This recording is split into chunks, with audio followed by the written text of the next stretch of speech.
You're a stain on this name, Arali. Sign the disownment papers or I'll have the police drag you out in handcuffs. Thad growled, throwing a trash bag at my feet. Dad, please, it's a blizzard. I'm only 15. I sobbed, clutching my stomach. Dee Dee didn't even look up from her tea. We don't have a daughter. We have a scandal. And scandals get erased. Indira's laugh echoed from the stairs. Enjoy the gutter, sis. You're invisible now. The memory of that malice is a blade I've sharpened for 10 years.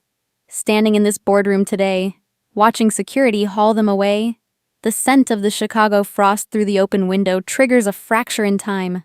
The mahogany walls dissolve into the icy shadows of my past, dragging me back to the exact moment my heart turned to stone, standing in the very place where my life was stolen. The foyer of the Bradshaw mansion had always been a masterpiece of intimidation. On this particular December night in 2016, the marble beneath my boots felt like a sheet of lake ice, ready to crack and swallow me whole. A brutal Chicago blizzard hammered against the tall, arched windows, the wind howling like a wounded animal. Yet the silence inside the house was far more terrifying. I stood trembling in the center of the grand entrance. The roaring fireplace mocked the deep, hollow chill settling into my marrow. I watched the orange flames dance, thinking about how warmth in this house was always a controlled substance, given only to those who followed the rules. I looked up the winding staircase. Indira stood there, draped in silk, her shadow stretching long and jagged across the wall. She looked down at me, not with a sister's concern, but with the cold, calculated hunger of a predator who had finally found a weakness to exploit. Without a word, she flicked her wrist. A glossy piece of paper fluttered through the air, tumbling down the stairs before landing face up on the white marble. It was the sonogram, the first image of the life growing inside me. To me, it was a miracle. To them, it was a stain on the family crest. Have you ever looked at the people who raised you and realized that their love was never a gift, but a high-interest loan? My father, Thad, stood by the mahogany mantel, his back to me. His silence was a physical weight, pressing the air out of my lungs. Dee Dee, my mother, sat stiffly on the velvet settee, her eyes fixed on a point somewhere behind my left shoulder. I reached out, my fingers grazing a small porcelain bird perched on the edge of the fireplace. I remembered saving every penny of my allowance at 7 years old to buy that for him. I had loved the memory of giving it. He had only ever loved the prestige of owning things. I pulled my hand back. True character isn't found in how we treat those who can elevate us, but in how we release those who can no longer serve our pride. In that moment, the porcelain felt like a relic of a girl who had already been erased. Thad finally turned, his face a mask of stone. He didn't offer a hand or a seat. Instead, he slid a thick leather portfolio across the table. Inside were legal documents drafted with a surgical precision that made my stomach turn. A formal disownment. A voluntary relinquishment of name. He wasn't just asking me to leave. He was demanding that I sign away my past, my heritage, and my right to exist as a Bradshaw. The law in Illinois is clear about the rights of heirs, but Thad had written these papers to make me feel like I was the one breaking the law just by breathing his air. Dee Dee's voice finally cut through the room, sharp and thin as a razor. She didn't look at me as she spoke to the housekeeper. Put her things in trash bags. Ensure she leaves the pearl necklace and the winter coat we bought her last month. Those were lent to a daughter of this house, and we no longer have one. It was a calculated cruelty, a way to strip me down to nothing before the cold could finish the job. I felt a surge of heat in my chest, not of anger, but of a sudden, crystalline clarity. I took the silver pen from the desk. My hand didn't shake. I signed the documents, every stroke of the pen a severing of a poisoned cord. I looked Thad directly in the eye, choosing the life in my womb over the hollow gold in his vaults. Orally, Thad growled, the name sounding like an insult coming from his lips. You are a disgrace. You will leave this house tonight, and you will never use our name to buy so much as a loaf of bread. You are nothing to us. I took a breath, the air smelling of expensive cedar and ancient lies. I may be a disappointment to your brand, Father, I said, my voice steady and quiet. But I will never be a stranger to my own conscience.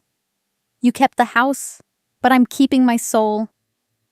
I turned toward the door, the heavy oak frame looming like a tombstone. The Chicago wind hit me like a physical blow the moment I stepped onto the porch.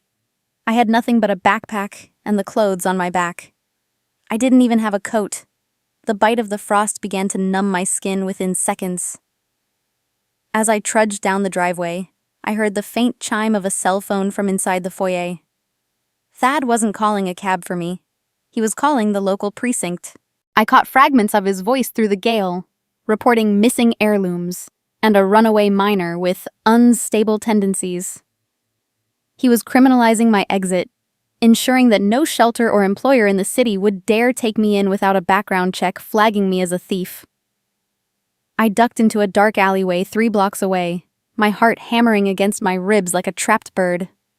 In the distance, the rhythmic flash of blue and red lights began to pulse against the frozen puddles of the street. My own father had turned the city into a cage. I huddled behind a dumpster, clutching my stomach, feeling the tiny flutter of life within. The sheer insanity of his malice was breathtaking. He didn't just want me gone, he wanted me destroyed. But as I reached into the pocket of my jeans, my fingers brushed against a small, stiff piece of plastic. It was a bus pass. Mrs. Gable, the housekeeper, must have slipped it in when she was packing my bags. It was a small kindness, a silent rebellion from a woman who had seen too much. It reminded me that while the great of this world will often fail you, the small are the ones who keep the world turning. I watched the patrol car crawl past the alley, its searchlight cutting through the falling snow. I waited until the red glow of its taillights faded before stepping out. I made my way to the bus stop on the corner, my boots squelching in the gray slush. I didn't look back at the Gold Coast skyline, with its glittering towers and locked gates. The bus hissed to a stop, its interior lights a dim, fluorescent yellow. I climbed the steps and sat in the very back, pressing my forehead against the cold glass. As the engine roared to life and we began the long trek toward the south side, the lights of my former life became nothing more than blurred pinpricks in the storm. I rested my hand on my belly, a silent vow forming in the quiet of my heart. They didn't just throw us away, Kale. They set us free.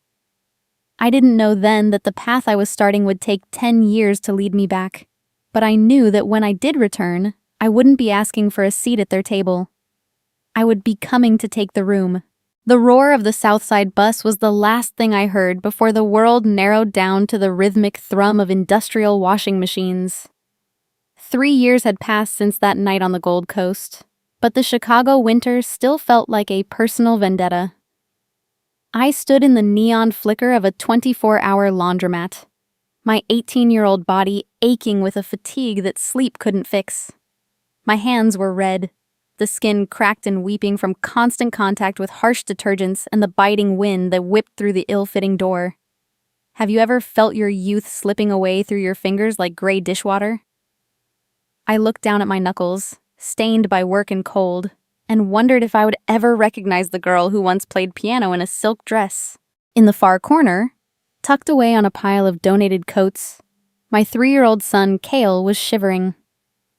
His breath came in shallow, ragged puffs, and a flush of fever burned against his small, pale cheeks.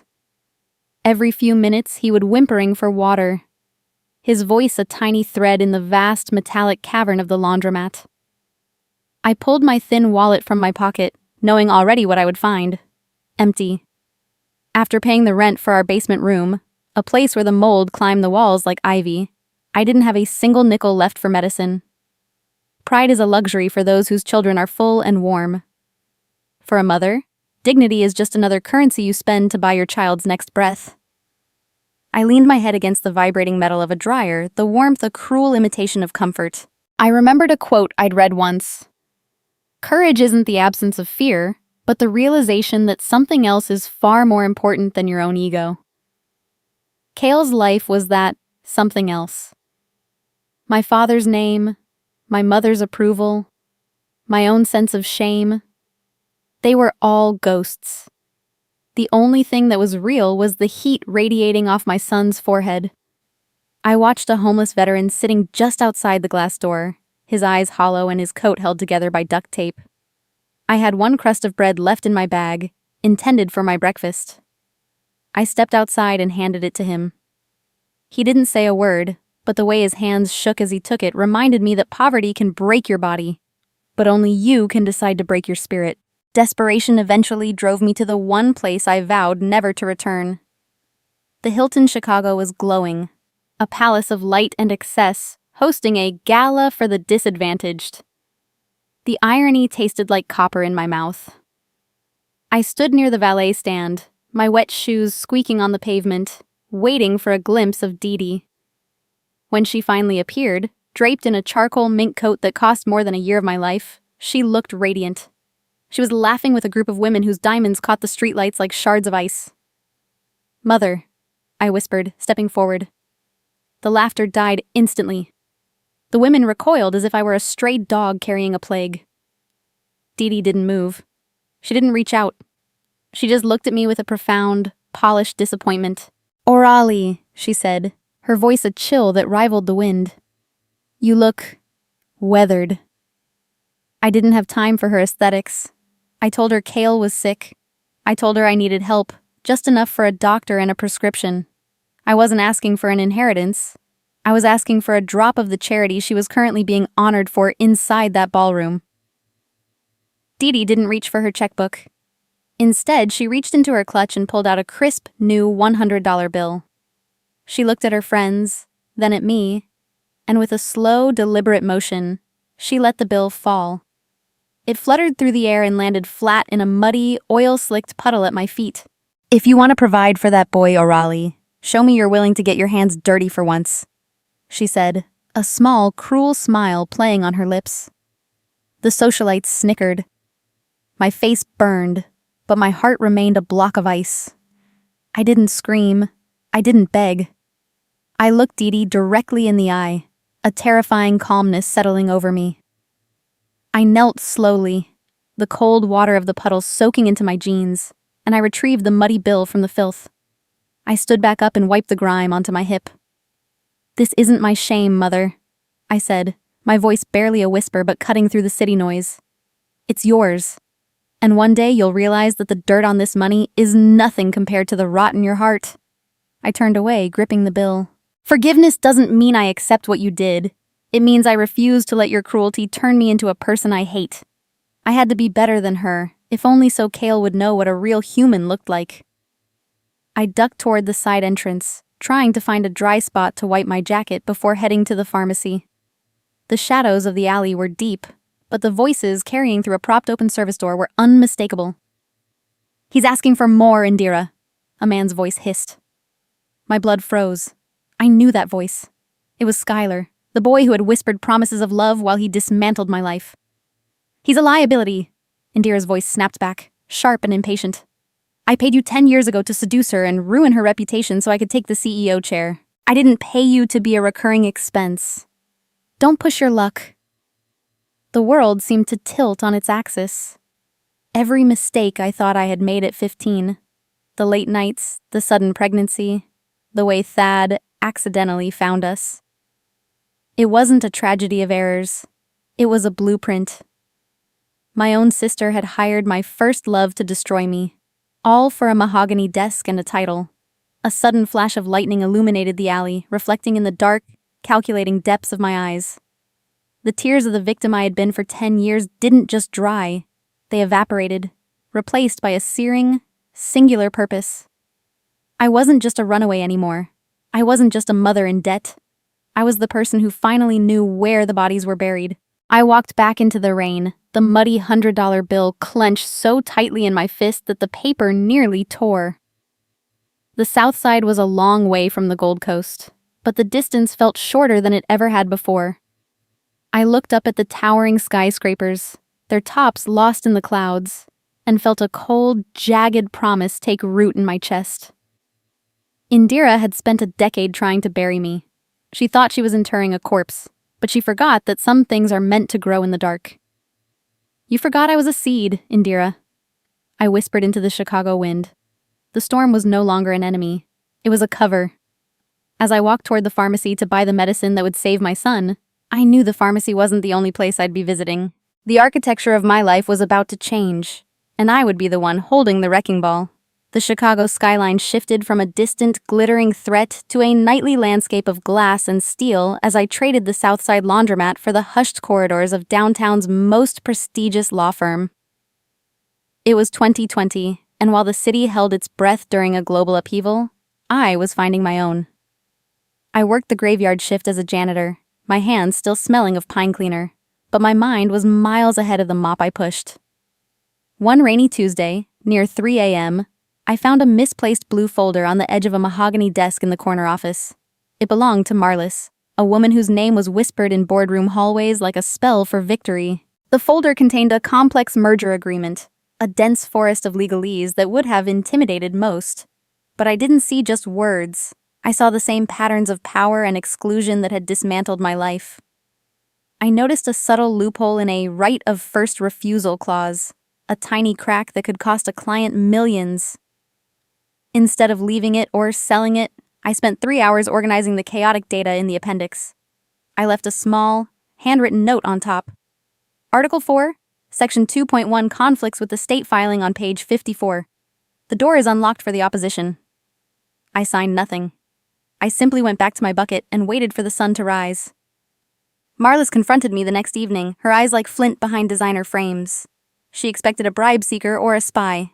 Instead, she found me, Aurelie, standing tall in a faded uniform. I didn't blink when she threw the folder down. I didn't ask for money. I asked for the key to the law library and the right to sit in on the junior associate briefings from the shadows. She studied me for a long minute, perhaps seeing a reflection of her own younger, hungrier self. Wealth is not found in what you possess, but in the knowledge of how to move it. My father owned buildings. Marlis owned the invisible laws that kept them standing. I decided then that I would learn to speak that language until I could rewrite my own history. The next 4 years were a relentless grind of 18-hour days. I mastered the uniform commercial code by day and was a mother to Kale by night. My life was a study in cinematic contrasts. 1 hour I was reading bedtime stories to my son about kindness and the courage of lions, and the next I was under a dim lamp, analyzing the Bradshaw Group's hemorrhaging balance sheets. I discovered that Indira, in her desperate bid to appear like a visionary CEO, had been leveraging the family's core assets into high-interest private debt notes. It was a house of cards built on the very arrogance that had once crushed me. Under Marlis's sharp, unsentimental mentorship, I established O Gold Capital. We registered it in Delaware, a silent vessel designed to navigate the deep waters of Chicago's financial district without ever showing a face. I funneled every cent of my savings and the small investment Marlis provided into buying up the Bradshaw Group's distressed debt from the secondary market. Marlis once asked me, her voice uncharacteristically soft, if I intended to burn my father's house down to the ground. I looked at her with a clarity that only years of survival can forge. I do not seek his ruin, Marlis, I said. I seek to reclaim the dignity he stole from me. If his empire falls, it is because he built it on sand, not because I pushed it. I spent my few free hours volunteering at a community center, teaching English to young mothers who reminded me of the girl I used to be. I believed that the more you learn, the more you owe to those still trapped in the dark. It kept me grounded while my financial maneuvers became increasingly cold and precise. I wasn't acting out of a desire for blood. I was acting out of a necessity for balance. The more Indira borrowed to maintain her facade of success, the more of her soul she unwittingly sold to O-Gold. I became the night hunter, the invisible creditor who owned the very air the Bradshaws breathed in their Gold Coast mansion. By the summer of 2024, the trap was set. Every transaction was ironclad, every debt-for-equity swap clause hidden in the fine print of the notes Indira had signed in her vanity. I stood at a floor-to-ceiling window in the Loop, the Chicago River snaking below like a dark ribbon. In my hand was a stack of promissory notes, the same kind of paper Thad had used to discard me like a used handkerchief a decade ago. It's funny how the tools of your destruction can become the materials of your bridge. I wasn't the invisible girl in the laundromat anymore. I was the architect of a new reality. The final piece of the puzzle clicked into place on a humid Tuesday afternoon. Marlis walked into my small, sun-drenched office in the suburbs, a place that smelled of Kale's crayons and expensive ink. She didn't say a word. She just slid a red-stamped document across the desk. It was the Consolidated Ownership Report. Gold Capital had reached the threshold. We held 51% of the Bradshaw Group's total liabilities, ready to be converted into voting stock upon the next material breach of their loan covenants. A breach Indira was scheduled to make by the end of the month. I ran my thumb over the signature line. "Emma, this place is not yours. Get out of here," Thad had once shouted, using my middle name like a weapon. I smiled at the memory, but it was a smile of peace, not spite. I was no longer Emma the disgrace. I was Arali, the woman who held their future in a leather portfolio. Marlis leaned against the doorframe, a rare look of pride in her eyes. "You've done it, Arali," she whispered. "You now own 51% of their world. You aren't just their daughter anymore. You are their landlord." I looked out at the city, knowing the long winter was finally over. The next time I walked through those mahogany doors, I wouldn't be looking for a seat. I would be coming to take the room. The elevator ride to the 88th floor was a silent ascent through layers of my own history. Each floor number that flickered on the digital display felt like a year stripped away. But when the doors hissed open, I wasn't the girl who had left in tears. I stepped out into the lobby of the Bradshaw Group, the scent of expensive cigar smoke and floor wax hitting me like a physical memory. Before I reached the double mahogany doors, I noticed an elderly janitor struggling with a heavy cart, her keys slipping from her weathered hands. I paused, leaning down to retrieve them for her. She offered a tired smile, and I felt a grounding surge of reality. No amount of power justifies forgetting the hands that keep the world clean. It was a small moment, but it reminded me why I was here. Inside the boardroom, the air was thick with desperation. Thad and Indira were huddled over a sprawling mess of spreadsheets, their voices sharp and frantic. They were trying to finalize a fire sale, stripping the company of its core assets to satisfy the personal debts they had accumulated in their vanity. The room was filled with high-priced suits, men and women who traded in the lives of others without a second thought. I walked in, my navy suit sharp and understated, carrying nothing but a single leather portfolio. I looked at the city skyline through the floor-to-ceiling windows, a landscape where I had once wandered homeless and afraid. A person's worth is not defined by where they sit, but by the truth they carry in their silence. Thad didn't even look up as I approached. He was scribbling notes on a contract, his brow furrowed with the stress of his own making. "You're late with the coffee," he barked, his voice dripping with the same casual dismissal he'd used a decade ago. "Leave the buying firm's documents on the side and get out. We're in the middle of a private session."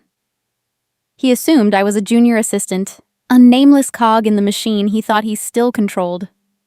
I stood there for a heartbeat, watching him. It was a strange sensation, seeing the man who had loomed like a titan in my childhood reduced to a panicked animal in a gold-plated cage. I didn't fetch the coffee. Instead, I walked slowly toward the head of the long conference table, the seat traditionally reserved for the chairman. The room went quiet as the other board members noticed my movement. Indira looked up, her eyes narrowing as she tried to place my face.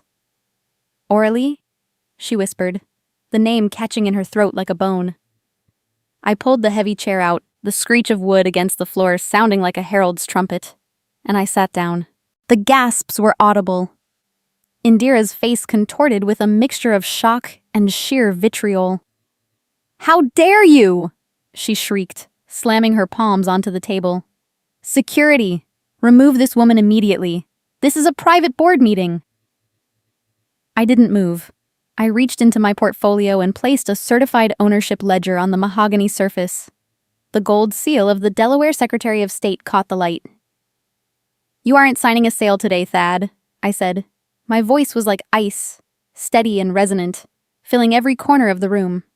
I could feel the weight of 10 years of survival behind every syllable. "You're signing a confession. I don't need your permission to sit here. Gold Capital has exercised its debt for equity swap as of 8 a.m. this morning."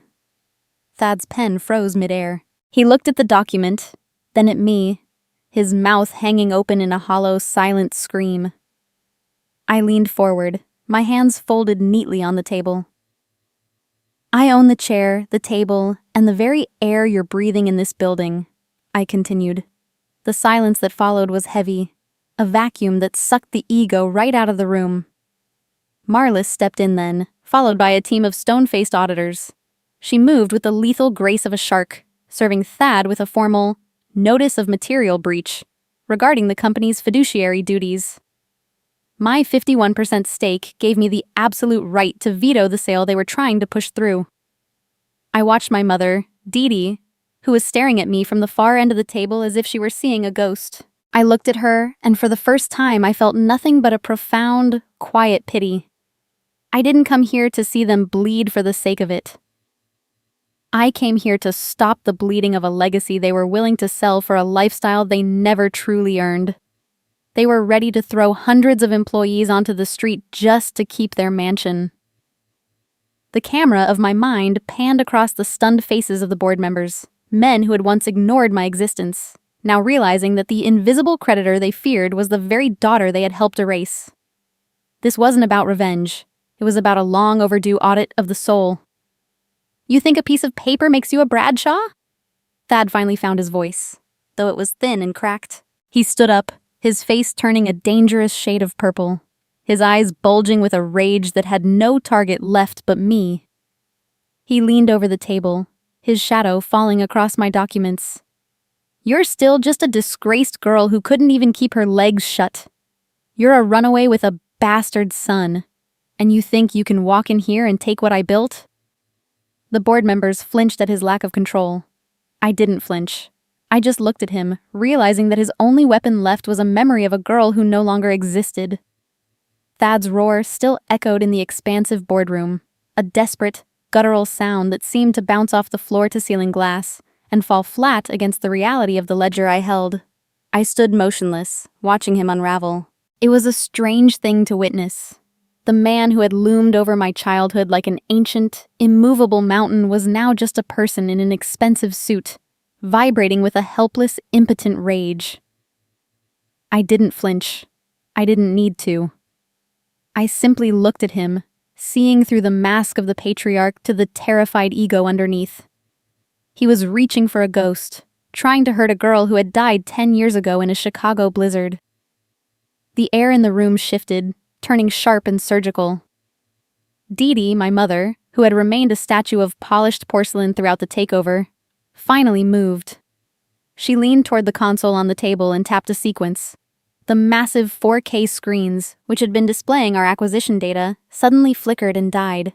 A second later, they erupted into life, but not with financial charts. My breath hitched in my throat as a grainy, enlarged image of a sonogram filled the room.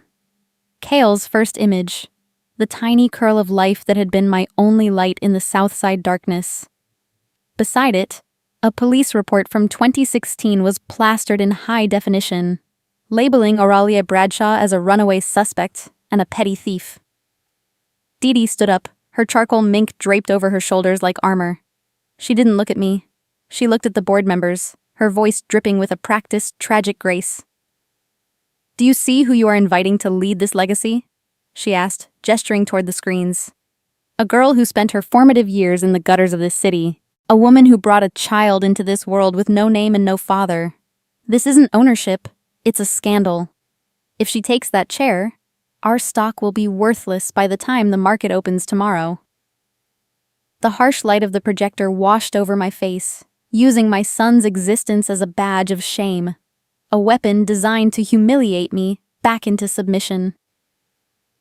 The old sting of the Gold Coast rejection tried to claw its way up my throat, but I anchored myself. I thought of Kale's laughter, the way he looked at me this morning and told me I looked like a superhero.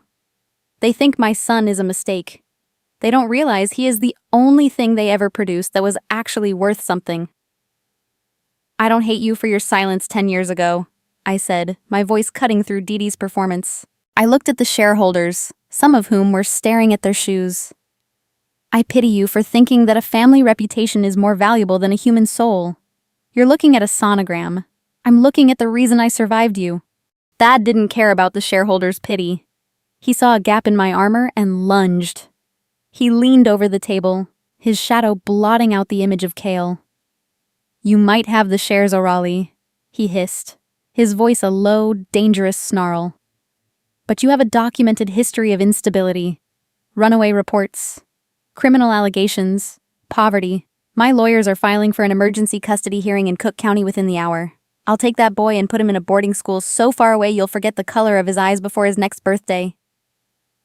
It was a cold, calculated siege.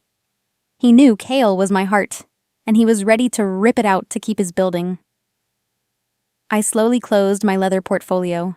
The click of the latch was the only sound in the room. I stood up, my navy suit making me a dark, immovable silhouette against the backdrop of the city. My presence seemed to fill the room more than Thad's shouting ever could. Power without a conscience is just a fancy way of being a bully. "You didn't care about Kale when he was shivering in a Southside basement, Thad," I said, my voice steady, devoid of the panic he was fishing for. "Don't pretend you care about his future now that you need him as a bargaining chip. It's pathetic, even for you." I looked at my watch. Marlis, who had been standing silently by the door, caught my signal. "Activate the second folder," I said. I turned back to Thad, whose smug expression was beginning to falter. I explained with a terrifying calmness that I had already preemptively filed a motion for protection and a petition for permanent termination of grandparental access weeks ago. I had documented their abandonment, the police reports they'd falsified, and Skylar's history of delinquency. In the eyes of the law, they weren't concerned grandparents. They were a documented threat to a child's well-being. "Thad, you spent 10 years trying to make me invisible," I said, leaning in until I could see the broken capillaries in his eyes. "But a ghost sees everything. You think you're attacking my past? I'm here to audit your soul." I felt a strange sense of peace. The room felt smaller now, the mahogany and the silk losing their luster. I realized that the luxury I had once craved was nothing but a cage for people who were too afraid to be real. I looked at Dee Dee, who was still standing by the screen, and for the first time in my life, I didn't see a queen. I saw a scared woman hiding behind a mink coat. Close up on my hand as I reached across the table. It wasn't shaking. I picked up the printed sonogram Dee Dee had used as a prop for her cruelty. I folded it gently, smoothing out the creases where the paper had hit the marble earlier. I tucked it into my inner blazer pocket, right against my heart. It was a treasure, a reminder of the long walk through the shadows that had led me to this moment of light. I didn't need their approval anymore. I had the truth, and in a boardroom full of lies, that was the ultimate leverage. Thad let out a sharp, mocking laugh that sounded like dry glass breaking. He smoothed his tie, his eyes flickering toward the door with a newfound confidence. "You think you're so smart, O'Raleigh? You think you've covered every base?"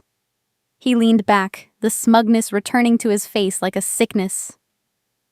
"Skylar is already on his way up. He's the father. He has rights you can't buy with Delaware shell companies, little girl. Let's see how your motion for protection holds up when the biological father tells the court you kidnapped his son." The door to the boardroom began to turn, and for the first time today, the temperature in the room dropped to 0. The boardroom grew so quiet I could hear the faint, mechanical hum of the building's ventilation system, a cold wind circulating far above the city. Thad's face remained a mask of arrogant triumph. His eyes locked on the door as if waiting for a savior. Skylar entered a moment later, looking polished in a suit that I knew, with a single glance, he hadn't earned. He walked with a practiced, smug confidence, offering a respectful nod to Thad while avoiding my gaze. For a second, the 15-year-old girl inside me wanted to scream, but the woman I had become simply watched him. I ignored Thad's taunts about custody and biological rights. I didn't need to argue with a man who was already standing on a trapdoor. I signaled to Marlis and the screens behind me flickered again. This time, there were no sonograms or old police reports.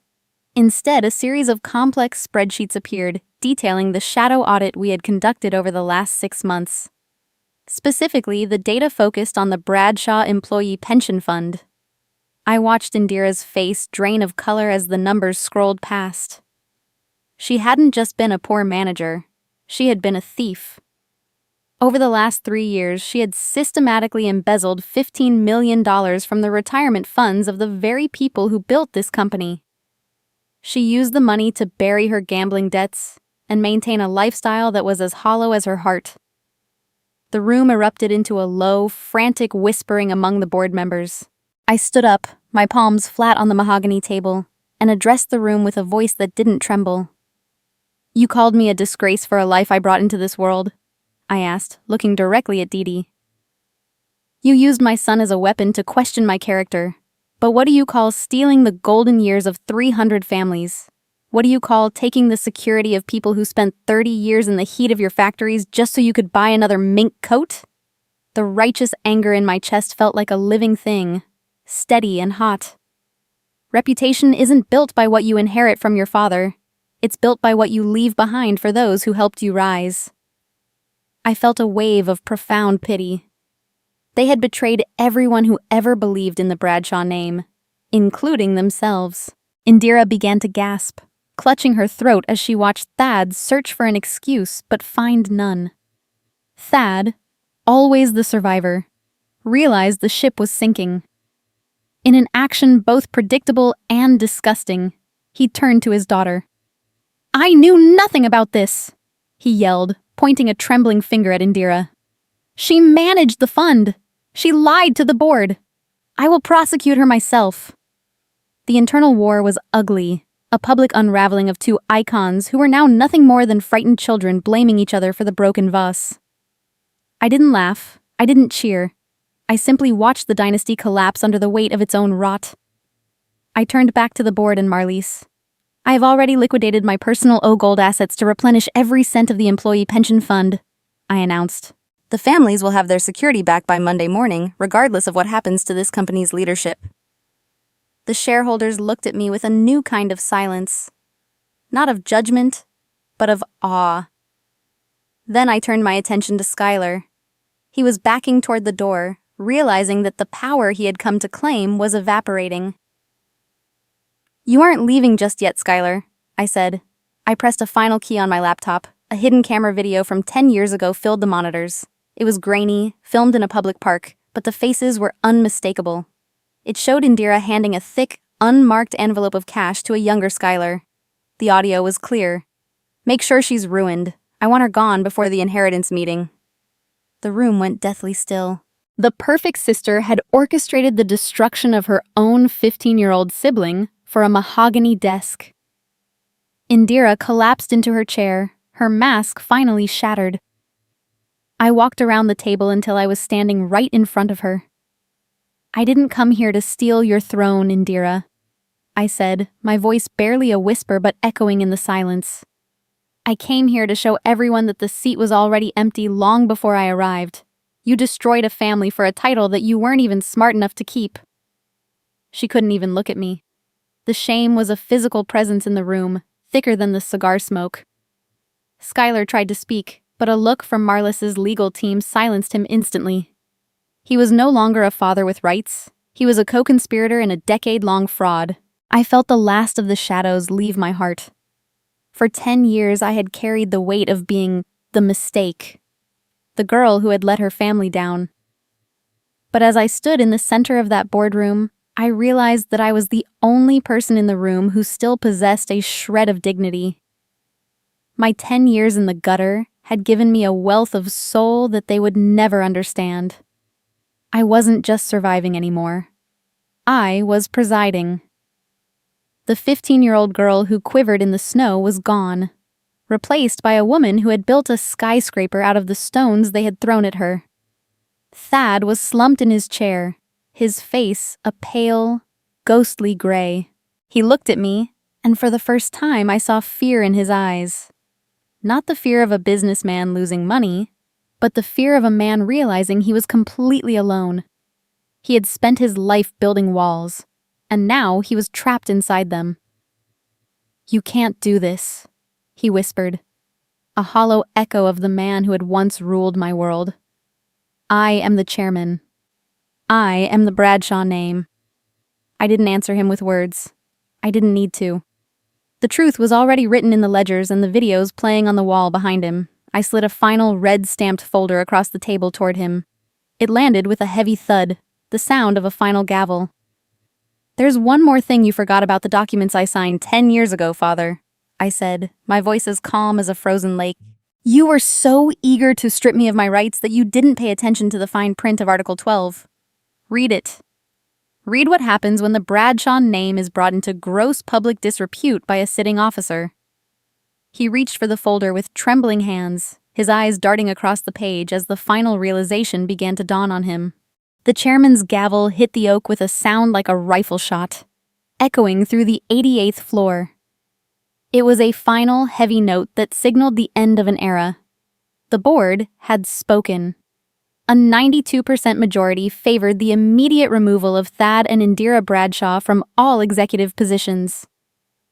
I sat at the head of the table, the weight of the chair no longer feeling like a burden, but like a responsibility I had finally earned. True authority isn't something you take with a loud voice. It's something you receive when you are the only one left standing for the truth. In the absolute silence that followed, I watched Thad's hand tremble as he dropped the red-stamped folder. Marlis moved with the lethal efficiency of a surgeon. She began sliding cease and desist orders across the polished mahogany toward Thad, Didi, and Indira. These weren't mere suggestions. They were legal iron curtains. Every family account linked to the pension embezzlement was frozen. Their executive privileges were stripped.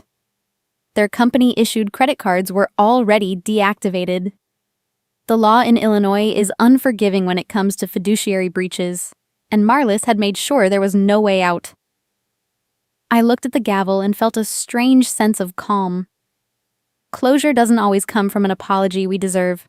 It comes from the boundaries we finally have the strength to build. My first act as the new head of the entity wasn't a celebratory speech. It was a signature. I pulled a stack of stay of termination notices toward me and signed each one with a steady hand. These were for the junior employees, the single mothers, the young graduates, the fathers nearing retirement, whom Indira had planned to fire to cover her tracks. I looked at the board and the shell-shocked faces of my family. No one loses their livelihood today because of a family's ego. The relief in the room among the staff who were present was a physical heat. It was the first time in 10 years I felt like I could breathe without the air tasting like winter. Thad finally looked up, his eyes bloodshot and hollow. He reached for the original disownment and name relinquishment contract, the same paper he had used to exile me. I pointed to Article 12. He had drafted it himself a decade ago, intended as an ultimate threat to keep me quiet. It stated that any family member bringing gross public disrepute to the Bradshaw name would forfeit residency in all company-owned properties. My father had built a cage for me, but he had forgotten that he lived in a glass house. Since Ogold Capital now owned the Bradshaw Group, I was technically the landlord of every brick they stood upon. I reached into my portfolio and pulled out a formal 30-minute eviction notice. It was addressed to Thad, Didi, and Indira. The irony was a cold, sharp blade. Indira gasped, her hand flying to her mouth. Thad tried to speak, his voice cracking into a desperate plea for time. "Orally, please, you can't mean this, it's Christmas week. Where will we go?" I looked at him, and for a fleeting second I saw the 15-year-old version of myself quivering in the snow. I remembered the bag of trash they gave me, and the way the lights of the Gold Coast faded as I walked away with Kale in my womb. 10 years ago, you gave me 30 minutes to pack my life into a backpack during a blizzard, I said. My voice was quiet, steady, and devoid of the malice he expected. I am giving you 30 minutes to pack yours into a limousine. I am not being cruel, Thad. I am being precise. I stood up, signaling the security team waiting by the door. These officers were in crisp, dark uniforms, an immovable wall of the new order. They weren't there to cause a scene. They were there to ensure the law was followed. The power dynamic had flipped so completely that the air in the room seemed to vibrate with the shift. I watched them be escorted through the lobby. It was a cinematic reversal of my own exit. They didn't go through the grand front doors where the press was already gathering like vultures. I instructed security to lead them out through the service exit. The same door the trash and the disgraced were meant to use. It was a bitter medicine, but it was the only cure for a decade of arrogance. Thad walked with his head down. Dee Dee clutched her mink as if it could protect her from the public eye, and Indira looked like a ghost of the woman who had stood on that staircase 10 years ago. They were leaving the way I had, with the weight of their choices as their only luggage. The next morning was Christmas. I stood in my new executive suite, the glass walls offering a panoramic view of Lake Michigan.